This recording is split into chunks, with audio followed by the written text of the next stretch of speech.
Hi, this is Charting Man Dan of TheChartGuys.com, home of technical analysis education. Click the link for a free week trial, no credit card required, and gain access to our multiple live broadcasts daily, community chat room, educational videos, nightly watch lists, and more. Invest in your education and future and join the community today.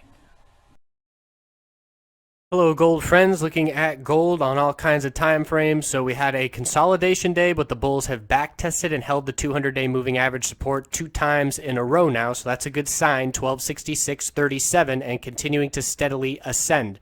Bullish MACD cross still following through.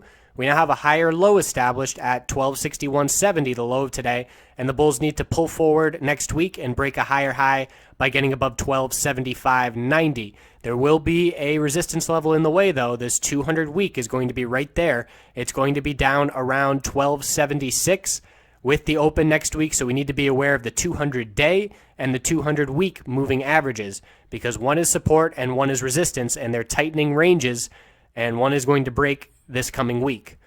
So looking at gold, we saw Thursday that little head and shoulders bearish reversal pattern that led to some downside on Thursday. And the key level for that pullback was 1268.50. We had 1, 2, 3 touches of that level holding as support before it finally broke, and then we saw that downside. So if a level is notable support and then we fall through it, it's going to be notable resistance on the way back up. So here's this bounce attempt. Look where we topped out, 1268.60. That's not a coincidence. That is previous resistance, previous support acting as resistance. So we rejected from it. We pulled back, established a higher low at 1264.50, made another attempt at the end of the day, only got up to 1268.35, a lower high, and then started to pull back again before we closed. So it's going to be very clear in terms of the levels we're looking at to end, well, let's say to start Sunday and then on Monday. If we get above 1268.50 and turn it back into support, we're looking back at the recent highs in the low to mid 1270s. If we pull back further and break 1264.50, we're looking back down at the lows of Friday, 1261.50, and that lines up with this 1261 support. So key 1261 support, key 1268.50 resistance, those are the levels to be watching. We are also fairly close to a bullish MACD cross on the 4-hour chart. Bulls would love to see that follow through. There is always nice reaction. Look at the last 2 crosses. We had a bull cross that was the start of a bounce attempt. There were some nice short-term gains to be had there. It didn't amount to much, but we did start establishing higher lows.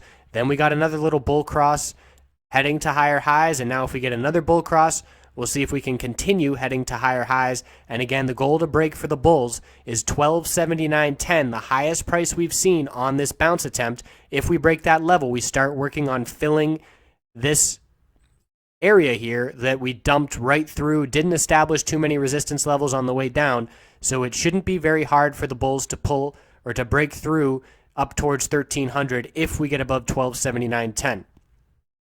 Also want to note that the dollar is extremely strong. Dollar is at the highest prices we have seen. Let's look at it on the daily. Highest prices that we've seen in about 7 months. It is extremely strong. The RSI is a little overbought on the daily and the 4-hour time frame. And the fact that gold is where we currently are standing, the bulls have to be relieved. If we were directly correlated to the dollar, which we obviously are not, but if we were, gold would be down below 1240 and hitting lower lows. So the fact that the gold bulls are mounting some oversold bounce while the dollar is continuing to break out and show tons of strength is noteworthy. And we'll see if when the dollar begins to pull back and consolidate, it will be normal, healthy consolidation at this point for the dollar because of how strong it has been.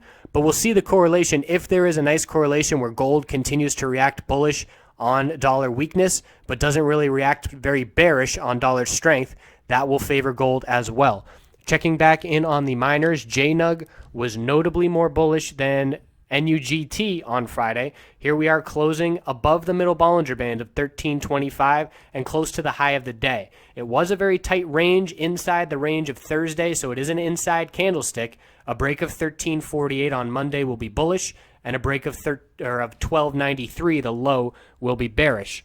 And comparing it to NUGT, you can see NUGT also closed close to the high, but it was still a red day, and we still are rejecting from that middle Bollinger Band resistance. But it is also an inside candlestick. Break of 1462 is bullish. break of 1398 is bearish, and this is nice, healthy consolidation sideways after the big 3-day breakout to the upside.